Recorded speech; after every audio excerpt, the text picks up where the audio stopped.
আসসালামু আলাইকুম, welcome to my another blog.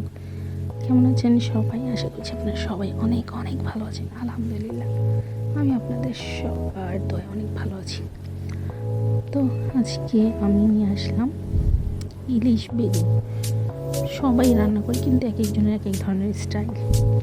তো আমি আজকে আপনাদের সাথে আমি যেভাবে রান্না করি সেটা শেয়ার করলাম। জানেন আপনাদের কেমন লাগবে। তারপর শেয়ার করলাম ফার্স্টে সরিষার তেল, সেটার মধ্যে পেঁয়াজ বাদামি কালার করে ভেজে ওটার মধ্যে এক এক করে আদা রসুন বাটা হলুদ মরিচ দিয়ে মশলাটাকে ভালো করে কষিয়ে দেবো। কারণ রান্না হচ্ছে আপনার একটা আর্ট। অনেকেই রান্নাটাকে অনেকভাবে দেখে যে রান্না খুব সহজ, কিন্তু না, আসলে রান্না করাটা একটু টাফ যার কাছে হয়। এই তো গরম পানি দিয়ে দিয়েছি, এখন ভালো করে কষিয়ে নেবো। কষিয়ে নেওয়ার পরে বেগুনটাকে দেবো, কারণ মশলা যত কষাবো তত টেস্ট। এই তো মশলা কালারটা মাশাআল্লাহ অনেক সুন্দর। এই তো বেগুন আর আলু দিয়ে দেবো। বেগুন আলু দিয়ে ভালো করে বেগুন আলুটা দেবো। বেগুন আলুটাকে কষিয়ে তারপর কিছুক্ষণ ঢাকনা দিয়ে রাখবো। ঢাকনা দেওয়ার পরে ভালো করে মশলাটাকে বেগুনটাকে সুন্দর করে মাখা হয়ে গেলে টমেটোটা নেওয়ার পরে মশলা দেবো। এই তরকারিটা আমার ফ্যামিলিতে সবাই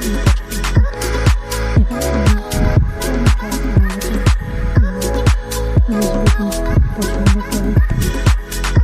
কারণ শীতের সবজি ইলিশ মাছ বেগুন শীতের যেগুলো সবজি বলতে গেলে যেগুলো সবজি ভালো করে রান্না দিয়ে রান্না করে যেহেতু করে অবশ্যই মিষ্টি ফল তো পাই। আমার মশলা ভালো করে কষিয়ে নেওয়া হয়ে গেছে। কালারটা আসলে অনেক সুন্দর। আমি নিজে রান্না করেছি বলেন না, আসলে অনেক সুন্দর কালারটা। আপনারা কমেন্টে জানাবেন কালারটা কেমন।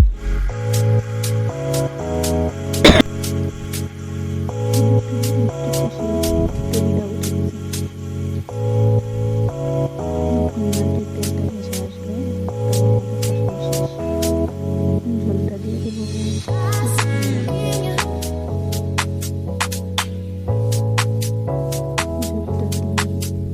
ভালো করে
কে কোন কোন রেসিপি চান অবশ্যই আমাকে বলবেন।